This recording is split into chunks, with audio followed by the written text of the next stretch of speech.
जी news पर आपके साथ मैं अदिति त्यागी। तो आप जानते हैं, आपने सुना भी हमारी इस रिपोर्ट में, प्रधानमंत्री नरेंद्र मोदी आज गुजरात के कच्छ में हैं।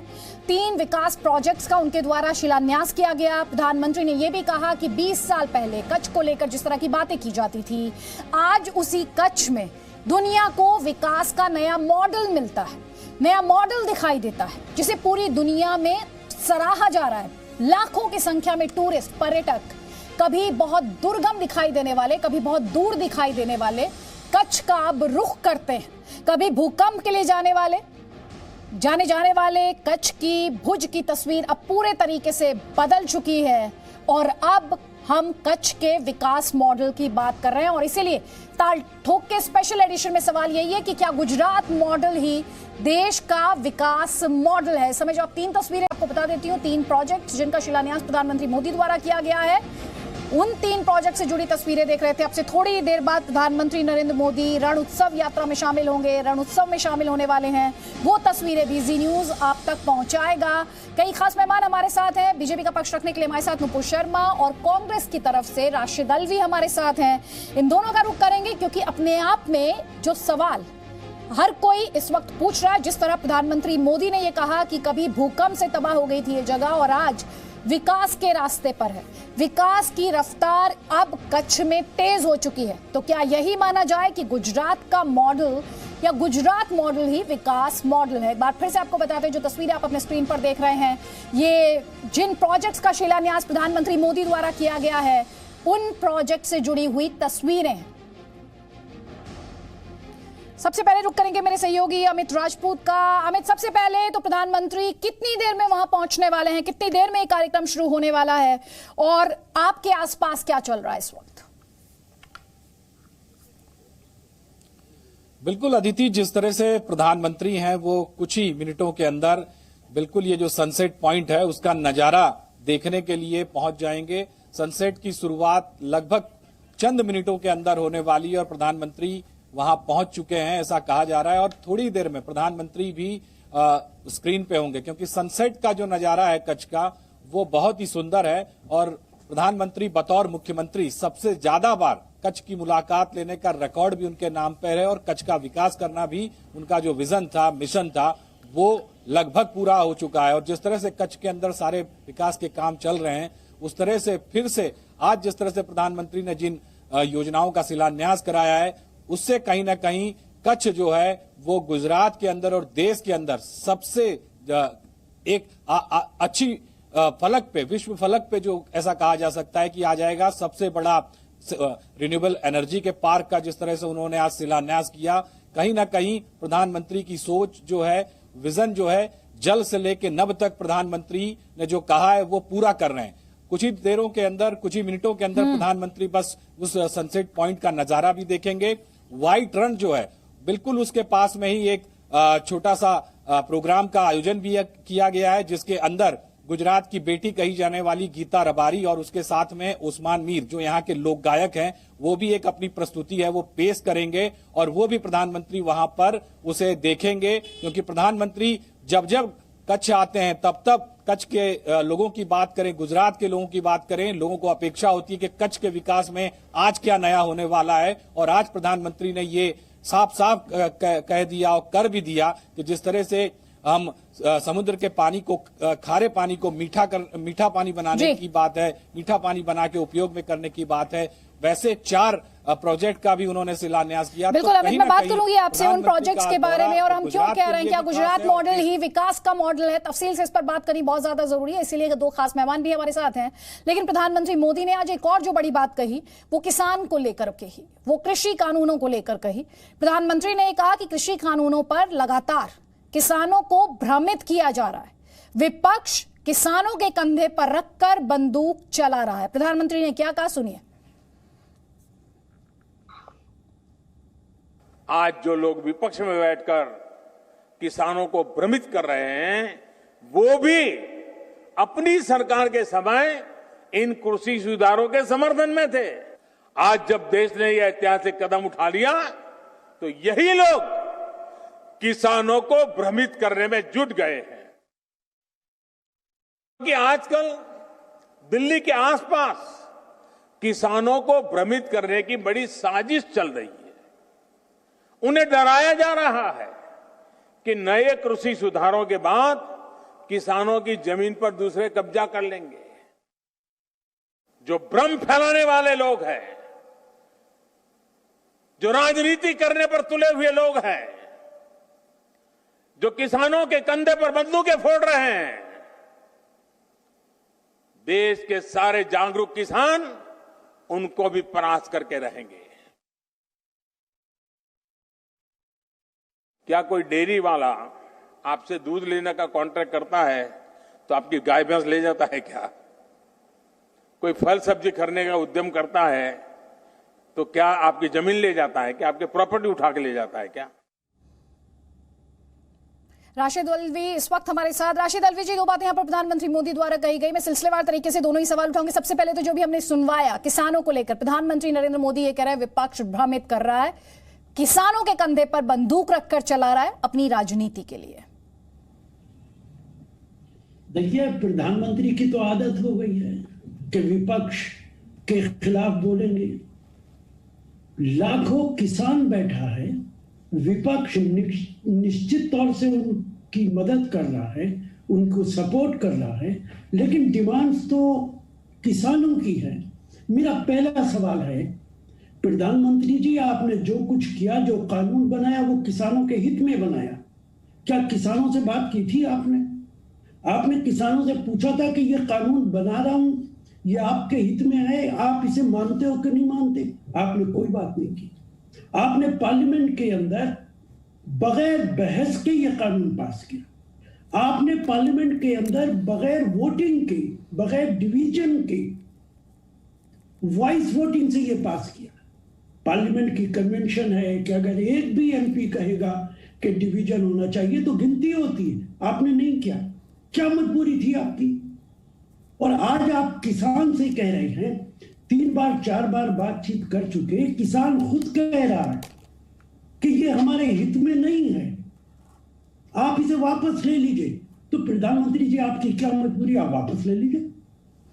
आप बार बार कह रहे हैं कि किसानों को मिसगाइड किया जा रहा है। आप प्रधानमंत्री देश के, सरकार आपकी, इंटेलिजेंस आपकी, अगर हम मिसगाइड भी कर रहे हैं, आप उन्हें ठीक कर दीजिए। ठीक है सर, ठीक, तो जवाब ले लेते हैं सर। जीत जाते हो। ठीक, आपने एक पॉइंट उठाया, आपने 2 सवाल पूछे, किसानों से मशवरा नहीं किया गया। दूसरी बात आपने बोली बिना वोटिंग के कानून को पास कर दिया गया।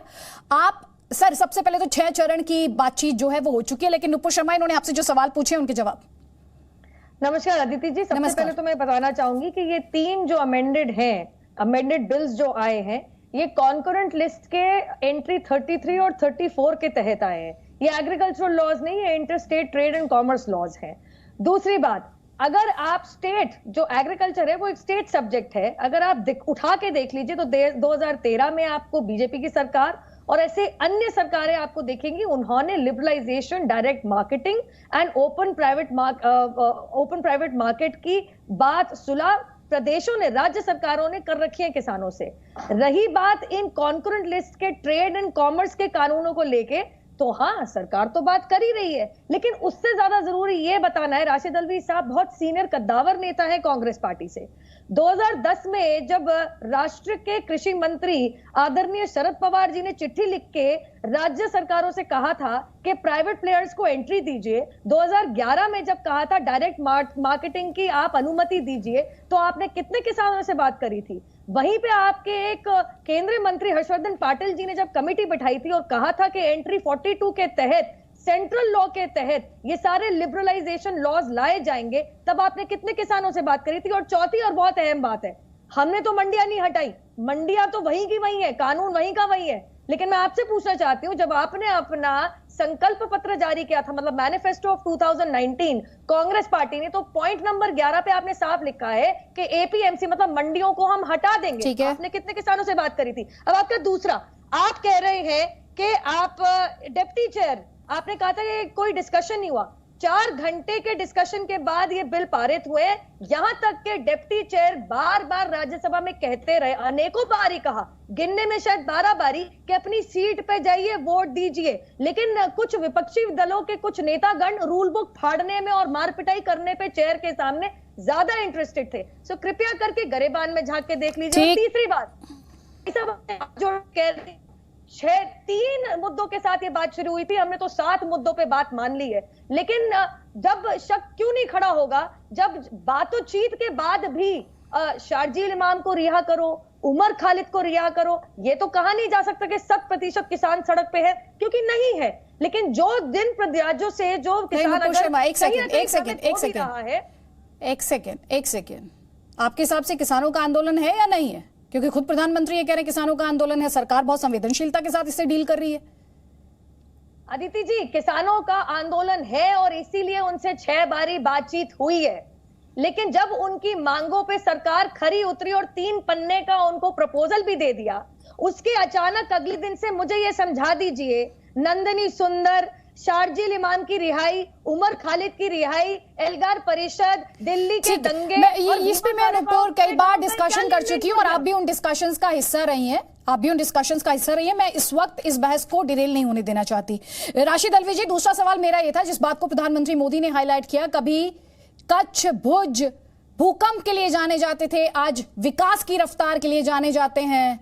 और प्रधानमंत्री जो कह रहे हैं उसके हिसाब से तो गुजरात मॉडल ही विकास का मॉडल है। गुजरात की सच्चाई अगर मैं आपको बताने लगूं तो आपको हैरत होगी। सबसे पहले तो आज देश मुकाबला कर रहा है कोरोना का, लाखों आदमी मारा गया, 1 करोड़ के आसपास केसेस होने वाले हैं। और ये कब से शुरू हुआ? जब से हमारे प्रधानमंत्री ट्रंप को नमस्ते ट्रंप दे रहे थे। कितने लाख आदमी वहां स्टेडियम में बुला रखे थे उन्होंने। कोरोना शुरू हो गया, अगर जनवरी फरवरी के अंदर लॉकडाउन प्रधानमंत्री लगा देते, पूरा देश इस कोरोना से बच जाता। राशिद अलवी जी, इंटरनेशनल फ्लाइट्स बंद कर देते, राशिद अलवी जी, लॉकडाउन लगा। सर मैं इंटरप्ट नहीं करना चाहती, आप बहुत वरिष्ठ हैं, लेकिन सर मेरा सवाल विकास मॉडल से जुड़ा हुआ सवाल है।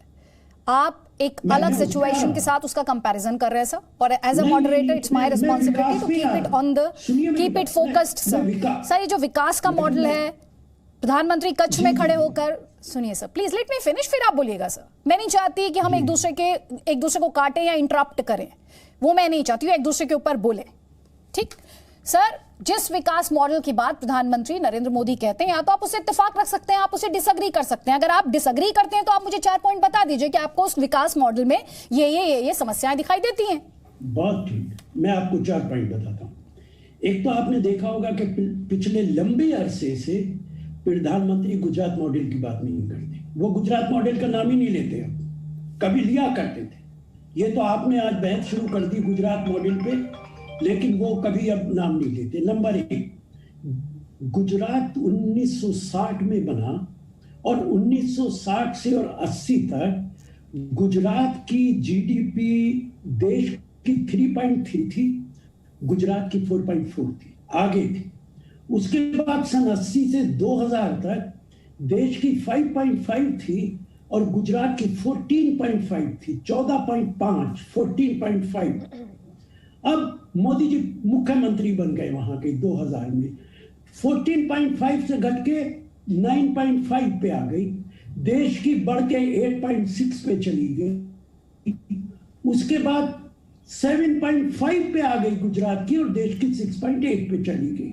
ये तो पहला रीजन है कि वहां पे विकास की क्या हालत है। अब मैं आपको दूसरा पॉइंट बताता हूं।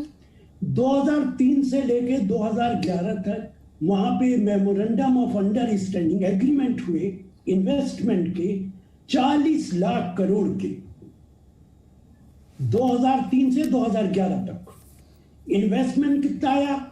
3 लाख करोड़। दूसरा point, sir point by point rebuttal लेंगे प्लीज। मैं नहीं चाहती हूं कि आप एक बात रखें और वो उधर से काउंटर नहीं है। सर सुनिए ना प्लीज। राशिद अलवी जी, आपने 2 पॉइंट उठाए, नुपुर शर्मा आपका काउंटर, लेकिन साथ ही राशिद अलवी जी, जब मैं वापस आपको ये फ्लोर दूंगी तो मैं चाहती हूं आप मुझे बताएं कि 2001 में कच्छ कहां खड़ा था, कितनी संख्या में वहां पर पर्यटक आते थे, और 2020 में कच्छ कहां खड़ा है और कितने टूरिस्ट आते हैं। सर मैं आपको बाद में फ्लोर दूंगी, नुपुर शर्मा पहले आपका काउंटर।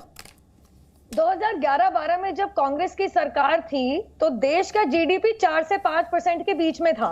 गुजरात का जीडीपी तब से 8.5% से बढ़ के 2018 तक डबल डिजिट में आ गया और लगातार आता रह रहा है। तो मुझे नहीं पता ये अपने आंकड़े कहां से ला रहे हैं, तो आंकड़े मेरे सामने न्यूज रिपोर्ट्स में है, खुद देख लीजिएगा प्लीज। दूसरी बात, आप ऐसे क्यों बोल रहे हैं? इसी चुनाव में गुजरात मॉडल के डेवलपमेंट की बात हुई, बिहार में जो भी पीछा गया चुनाव।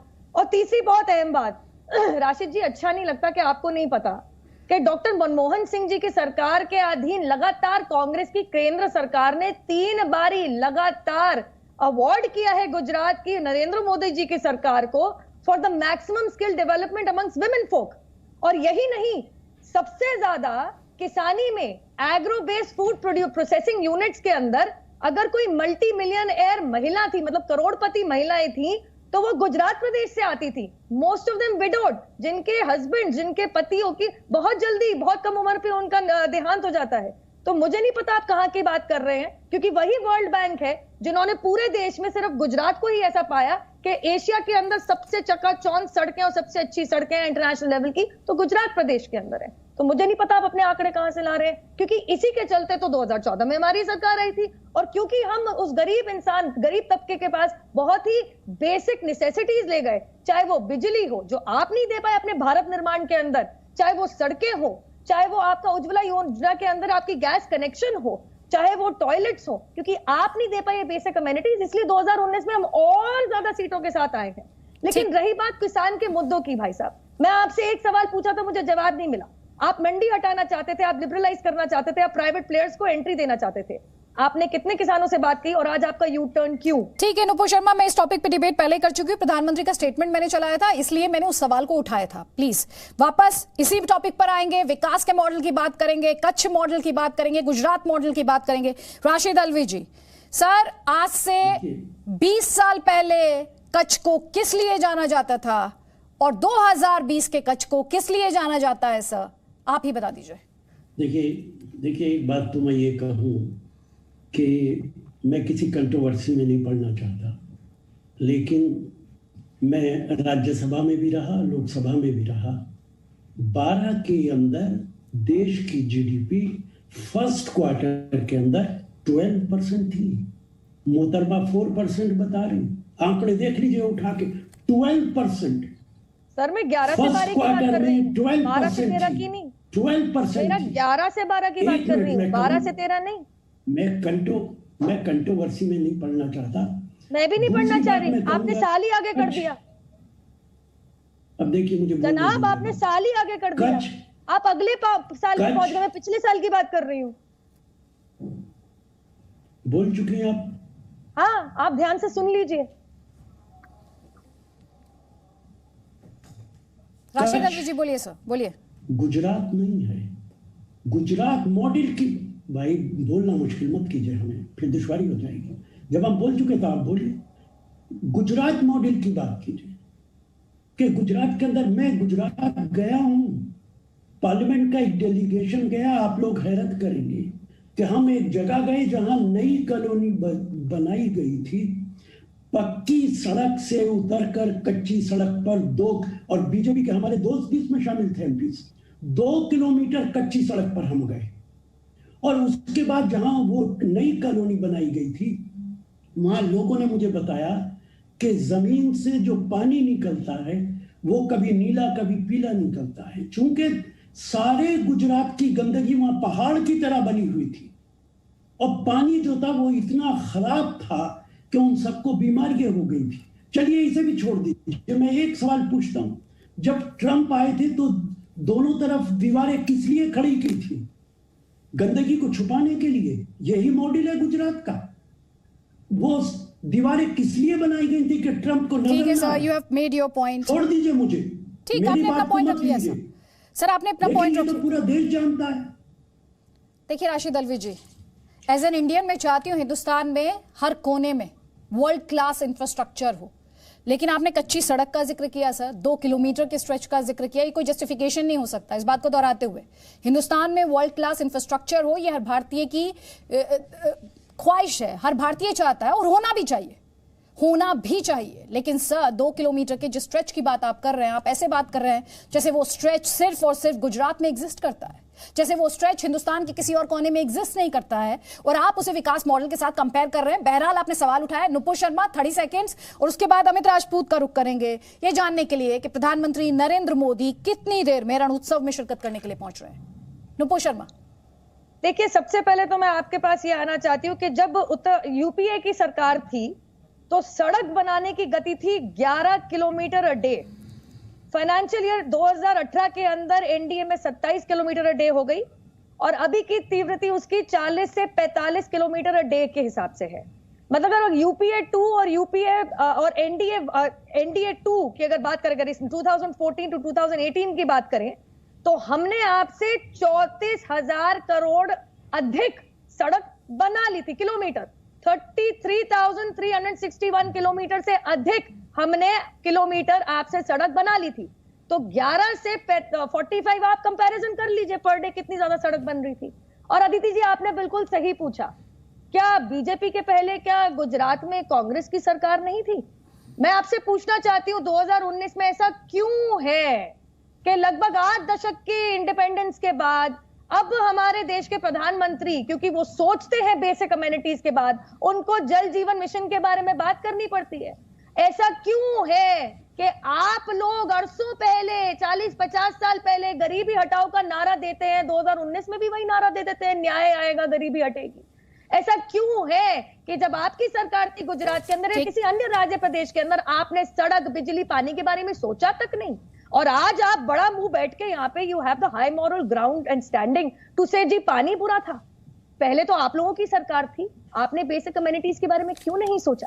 ठीक है, अब मुझे थोड़ा सा लेटेस्ट ग्राउंड रिपोर्ट हमारे दर्शकों तक पहुंचाने दीजिए। अमित राजपूत हमारे साथ हैं। अमित, कितनी देर में प्रधानमंत्री वहां पर एक्सपेक्टेड हैं और इस वक्त किस तरह की तस्वीरें आप देख पा रहे हैं? बिल्कुल अदिति, प्रधानमंत्री हैं वो पहुंच चुके हैं, उनका काफिला जो है वो बिल्कुल रणोत्सव के पास में पहुंच चुका है और कुछ ही क्षणों में वो तस्वीरें भी सामने आएंगी। प्रधानमंत्री ने जो विशेष तौर से आज प्रोग्राम जो उनका तय था, उस प्रोग्राम के हिसाब से प्रधानमंत्री वहां पर पहुंच चुके हैं। कुछ ही क्षणों में वो तस्वीरें भी सामने आएंगी। सनसेट पॉइंट की हम बात करें, सनसेट का नजारा शुरू हो चुका है और उसी के बाद एक गुजराती लोकगीत का जो कार्यक्रम है वो भी यहाँ पर आयोजित किया गया है। एक छोटा सा स्टेज बनाया गया है, वहां पे प्रधानमंत्री उस कार्यक्रम में शिरकत करेंगे और उसके बाद में प्रधानमंत्री, ऐसा कहा जा रहा है कि जो व्हाइट रण है, सफेद रण, जिसकी शुरुआत प्रधानमंत्री ने की थी, एक समय ऐसा था कि कच्छ के जो रेगिस्तान की हम बात करें तो लोग यहाँ पर देखने तक नहीं आया करते थे, लेकिन बतौर मुख्यमंत्री प्रधानमंत्री नरेंद्र मोदी ने सबसे ज्यादा बार कच्छ का दौरा किया और भूकंप के बाद से कच्छ की जो शकल है वो बदल गई है और कच्छ जो है वो विश्व की फलक पर आ चुका है। और कुछ ही देर के अंदर प्रधानमंत्री उस सफेद रेगिस्तान के अंदर भी जिस तरह से पहले भी जाया करते थे उस तरह से आएंगे और कुछ देर वहां भी वो बिताएंगे, ऐसा कहा जा रहा है। अदिति, और अपने आप में राशिद अल्वी जी, कच्छ कभी अंडर डेवलप्ड एरिया हुआ करता था, वहां पर पॉलिटिकल बेनिफिट्स नहीं थे विकास के, लेकिन आप कम से कम ये क्रेडिट तो प्राइम मिनिस्टर मोदी को देंगे एक सीएम के तौर पर, बल्कि मुझे कहना चाहिए एक एडमिनिस्ट्रेटर के तौर पर। उन्होंने इस टेस्ट को पास किया। मिनिमल इंफ्रास्ट्रक्चर से कैसे एक ऐसा मॉडल डेवलप किया जाता है जिससे आप पर्यटकों को अपने यहां खींच सकें, पर्यटकों को बड़ी संख्या में ला सकें, एक इकोसिस्टम क्रिएट कर सके, कम से कम उसके लिए तो क्रेडिट देंगे सर। देखिए, मैं कहूंगा सारी इकोनॉमी पर्यटकों पे डिपेंड नहीं करती है और बैकवर्ड तो पूरा देश था। मैं आपको ताज्जुब होगा कि जो देश की आज़ादी के बाद पहला बजट था, हमने 50-55 साल कांग्रेस को कहा जाता है कि सरकार में रही, पानी नहीं था, ये नहीं था, क्या क्या इल्ज़ाम लग रहे हैं। देश का जो पहला बजट था, जो आज़ादी के बाद पहला बजट पेश हुआ, वो 296 करोड़ का था। 26 करोड़ डेफिसिट था। सिर्फ 296 नहीं, 196, 171 करोड़ का रेवेन्यू था और 26 करोड़ का डेफिसिट था। यहां से हमने देश को शुरू किया था। और जब डॉक्टर मनमोहन सिंह ने सरकार छोड़ी है तो 18 लाख करोड़ का बजट था देश का। कहां से शुरू किया था देश को? आप अगर यह सोचें कि पहले ही साल आजादी के बाद सारा काम कर दिया होता, आप बीजेपी बार बार कहती हमने इतने गांव के अंदर बिजली पहुंचाई, इतनी जगह पानी पैदा किया। अरे पूरे देश के अंदर बिजली हमने पहुंचाई, पानी का इंतजाम किया। आपने 6 साल के अंदर क्या किया है? कुछ गांव और कुछ जगहों की बिजली और पानी देने का। सर, अगर आपने हर जगह बिजली पानी पहुंचा दिया था तो मुझे बता दीजिए ना। राशिद अली जी, मेरे पास वक्त कम है सर, माफी के साथ, बस मैं उनको 20 सेकंड्स दे रही हूं, आपने जो पॉइंट्स रख दिए उनका काउंटर करने के लिए। अगर हर जगह आपने पानी और बिजली पहुंचा ही दिया था तो 2014 के अंदर 18,000 गांव के अंदर बिजली क्यों नहीं पहुंचाई? बताइए ना, वो मोदी सरकार को क्यों पहुंचानी पड़ी? अरे कब हुआ था हमारा इंडिपेंडेंस और हमने कहीं से शुरू किया था? देखिए, आपके घर के जो किसान है ना, वो तो बड़ी बड़ी गाड़ियों में और 7 सितारा होटल के अंदर जिम करते हैं, आपके दामाद, लेकिन जो असल किसान है उसके लिए आप बहलावे के लिए, फुसलाने के लिए आपने कह तो दिया कि हम प्राइवेट बैंक खोलेंगे, लेकिन आपने अपने घर में ही सबसे ज्यादा अमीरी दिखाई। राशिद अलवी जी, नुपुर शर्मा, बहुत बहुत शुक्रिया। लेकिन आप दोनों से मैं एक ही बात कहना चाहती हूँ, जब किसी सरकार को वोट किया जाता है तो ये एक्सपेक्ट किया जाता है कि आप उसे बिजली, पानी, सड़क, इंफ्रास्ट्रक्चर, विकास का हर वो मौका देंगे, ग्रोथ का हर वो मौका देंगे। तो इसमें पीठ थपथपाने की बात नहीं है। जब आप वोट किए जाते हैं सरकार के लिए, आपको सत्ता के लिए वोट किया जाता है, तो ये आपकी रिस्पॉन्सिबिलिटी होती है, चाहे फिर वो कांग्रेस पार्टी हो या फिर BJP. Presenting B News app available on Google Play and App Store. Download it now.